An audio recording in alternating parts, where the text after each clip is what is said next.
WRVS 89.9, your community voice and home of Morning Joy, gospel and inspiration every morning at 7 a.m. Clay Mercer here with you, and of course, it's the fourth Wednesday of the month, and that means it's time for Conversations with the Chancellor. And right now on the phone, I'm joined by the Chancellor of Elizabeth City State University, Dr. Karrie Dixon. Chancellor Dixon, welcome to your show. Hello. Glad to be back. Yeah, it's a beautiful thing, and we have good information about the university. We're getting some great accolades, some great recognition. We'll get to all of that in a few moments, but last week we received some interesting news pertaining to the 2021 fall semester as ECSU is planning to return to normal course instruction and overall operations. I thought this was good news. So what are some of the factors, Chancellor, that went into making this decision? So a couple of factors that we thought about. So we looked at the data and looked at current projections, and we've been keeping up with the governor's recommendations, the restrictions that have been put in place by his executive order, and then also guidance from the CDC. And we are planning to move forward with normal fall 2021 semester. And all or most of the UNC campuses have chosen to do this as well. And the university plans to return to normal course delivery, residence living, and overall operations. So this would include in-person classes, in-person events and activities, building and facilities returning to normal hours of operations as well. And we continue to be encouraged by the decrease in the number of positive COVID cases, both on campus and throughout the state, and with the increased number of vaccinations being given. And so it's very encouraging, but we do ask everyone who is eligible to get vaccinated. And ECSU will continue to follow all state and UNC system guidelines in preparations that are being made for the fall 21 semester, because our institution, our number one priority remains the health and wellness of our entire campus community. And our students, faculty, and staff, as we've seen last fall and even this spring, have done such a wonderful job in making sure that they were holding each other accountable, that we are doing this together, and that we are focused on just doing the right thing and making the right decisions to minimize the spread of COVID. So I want to thank all of our faculty, staff, and students for their continued commitment and dedication to ensuring the health and well-being of our campus community during this pandemic. We created a culture of expectation, and that culture of expectation does hold each other and builds a community around accountability and doing the right thing. So I'm very proud of that. And the campus community is encouraged to continue to check email, social media, and the Viking Compass website for updates as details for the fall semester are finalized. And we are planning to move forward with normal operations. But of course, Clay, realistically, we know that we're in a pandemic and things could change. And if they do change, we will pivot as necessary, and we will make sure that those announcements go out. But for now, just looking at where we are with the number of people being vaccinated across the state and across the country, we feel pretty confident that we're going to be able to go back to normal, or as close as possible to normal, for the fall 21 semester.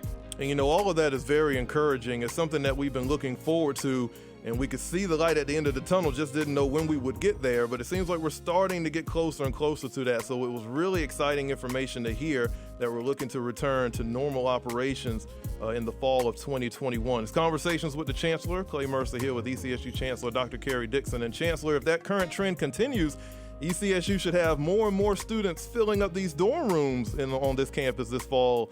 Why do I say that? It's because, I've heard that the enrollment numbers went up for our spring semester. Chancellor, just want to make sure, is that accurate information?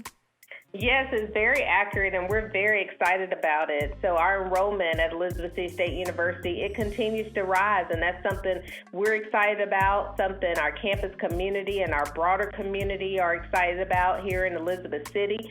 And so we did have an increase once again in going into the spring 21 semester. And according to the Spring 21 enrollment census, ECSU spring enrollment was 1884, and it is a 12.8% increase compared to spring 2020. So that's a huge increase, 12.8% compared to last spring, at the start of last spring. And so this just mirrors the growth rate that we saw in the fall, where we had a 13% increase from 2020 this semester. And so we're excited about this growth. We're excited about the students we're attracting to this great university. We're excited that they're excited to be here.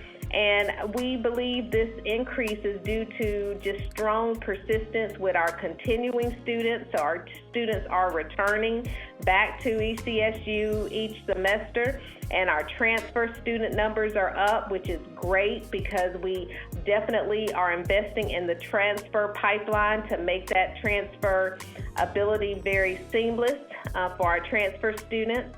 And we're just continued to be thankful for our participation in NC Promise, which makes college affordable for many parents and families across North Carolina.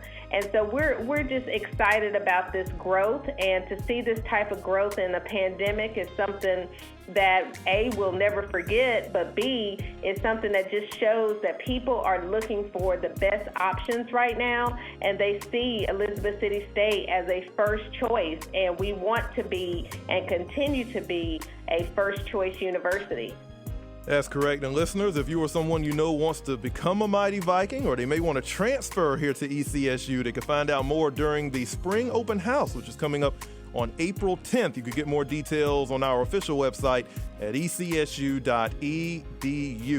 Conversations with the Chancellor. And Chancellor, it seems like every time we do this show, the university receives another positive recognition, and website Intelligent.com placed ECSU within its rankings of top 50 best HBCUs, and it's a pretty high ranking. Tell us a little bit more about it.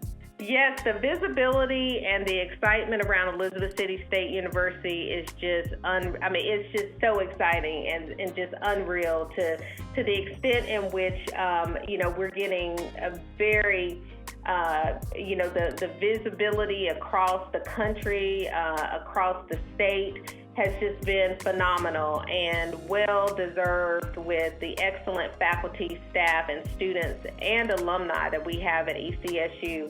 And so Elizabeth City State, we were or have been ranked one of the top 50 most affordable schools in the country for 2021. And coming in 5th on that list, in addition to being ranked as best HBCU. And Intelligent.com ranks the affordability and the accredited institutions in how they provide a quality education. And its research guide is based on an assessment of 17,169 accredited colleges and universities in the nation. So each program is evaluated based on their curriculum, quality, graduation rate, reputation, and postgraduate employment. So this is wonderful to be recognized in this way and to be ranked as high as we are. And also just to show that we are committed to excellence and the success of our students, even, while they're here at ECSU and when they graduate and go and, start their careers. And so it's just great. It feels wonderful to be recognized in this way. We're, of course, still grateful for the fact that we're an NC Promise school, so that affordability, of course, helps with these rankings. And also, it just helps that we are an accredited institution that is really focused on growing our academic programs and doing so in a way that our students are able to be successful here and successful as they think about what they're doing next. And so it's just a wonderful feeling to have this type of recognition. If you want to learn more about this recognition, you could go to our newsroom online at newsroom.ecsu.edu. And since we're doing this show, Chancellor, I'm guessing we're on the next show, we'll have another recognition. So I think every time we do a show, we get more and more recognition. So we have to just keep doing this show. I think that's just a beautiful thing for the university. Yes, it is absolutely wonderful. It's wonderful. And like I said, the visibility that we're getting, where people are noticing and recognizing the quality education at an affordable price that you get at ECSU, and plus the fact that we are a constituent institution of the University of North Carolina system, it just speaks volumes. And so I'm just excited. I'm excited for ECSU. I'm excited for our students, our faculty, our staff to get this type of recognition because it's well deserved. I agree. And Chancellor, speaking of the university and recognition, earlier this month, we celebrated our Founders Day with several virtual events, including the Scholarship Gala, where you recognized a few people during that event. We raised money for student scholarships, and it was just a wonderful evening for everyone who participated. Take us back and tell us how your experience was during Founders Day weekend. It was absolutely exciting for me, for my family, and I just have to commend the foundation, ECSU Foundation Incorporated, Chair Dr. Peter Ely, Dr. Jeanette Evans, Vice Chancellor Anita Walton. When I say they put on a virtual event that was absolutely amazing, it was amazing. And I've gotten such positive feedback from those who participated. And it was a little risky, as VC Walton would say. She said, I don't know if this is going to work, right, but I think it's something we should try. And it's either we try this or not have an event at all. And so they decided to try it, and she and Dr. Evans put on an absolute wonderful, and there was a committee, so let me commend the committee of people that helped do this as well, but the two of them led this process, and it was absolutely wonderful. And we were celebrating, of course, ECSU turned 130 years this year. Our Founders Day celebration was on March 12th. I said Founders Day celebration convocation was on March 12th. And we had our ceremony.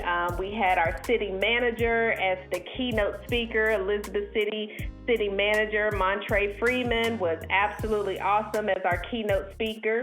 The ceremony was live streamed, so faculty, staff, students, alumni, and community members were able to celebrate with us. And we also had some of our faculty go over to honor our founders by conducting the wreath ceremony at the Oak Grove Cemetery. And so that was very meaningful, very thoughtful. We had the families of the founders present on the Zoom as well. Wow. For the virtual convocation. And so it was just exciting, just two big exciting events, the convocation and then the Founders Day Scholarship Gala, which is what I started talking about first. That virtual event was absolutely a success. We had over 300 virtual passes secured, and we raised more than $120,000 that exceeded the goal of the foundation for that virtual gala. And we just, owe a debt of gratitude to every donor who contributed to the Scholarship Gala. And I mean every single one, because it took all of us coming together to exceed the goal that the foundation put in place of $100,000.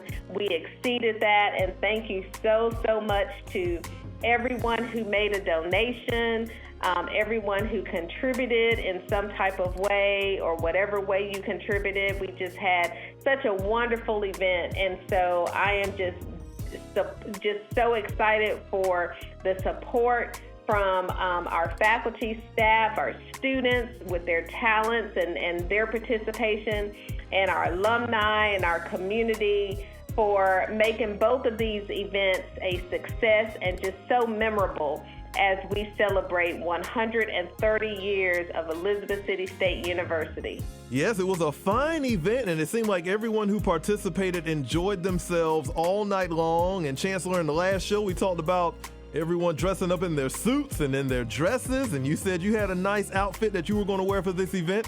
Tell us about your selection for the evening.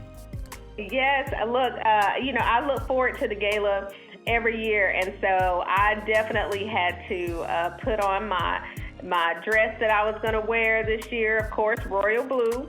And so I was definitely in my outfit that I would have worn if we would have been in person. And a lot of people were on the Zoom. You saw, I saw tuxedos, I saw gowns, and I even saw one of our trustees, Kenneth Wilkins, and his wife had set up in their house. It looked like a form of dinner with the two of them sitting by candlelight watching the gala. And so people were very creative with their backgrounds and what they were doing while they were watching the gala. And it was just a well-run event. And we just received such positive feedback from people, and our honorees were wonderful in giving their remarks as we honored them.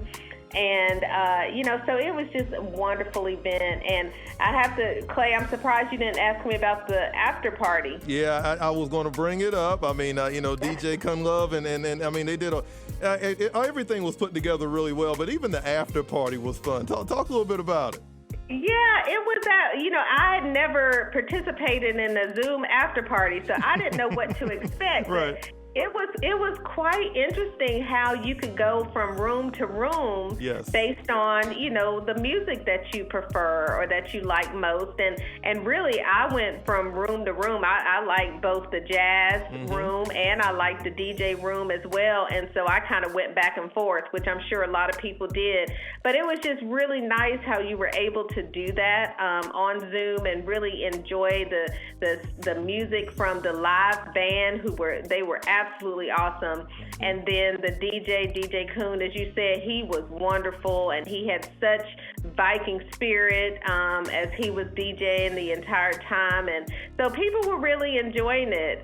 You could tell, you saw people dancing, and I saw Miss Gwen Sanders. She was up out of her seat dancing. I had to send her a text. Say, Gwen, I see you. You were enjoying it. But that's the type of energy and excitement people had around this event, and I'm just so glad and so thankful that we decided to take a risk and do this under the leadership of Dr. Evans, Jeanette Evans, and Vice Chancellor Anita Walton. And the committee, I'm just so glad that they took the risk because it was a very successful event, and I think people enjoyed it.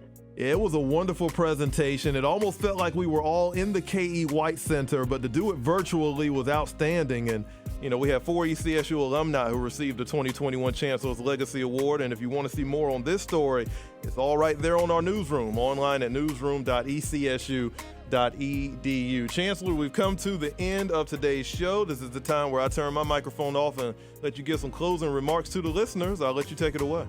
Well, thank you. And to the listeners, thank you all so much for tuning in.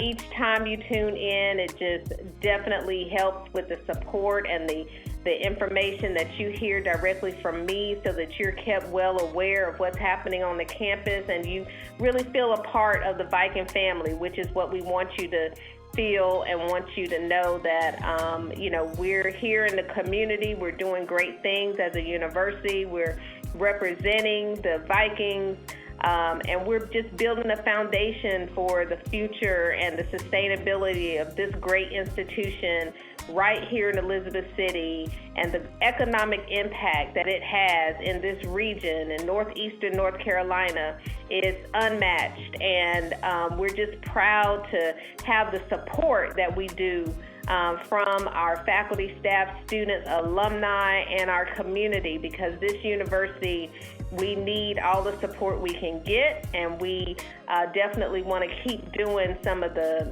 impactful and major things and being innovative that we have been doing for a while, and it just hasn't gotten the recognition that it should.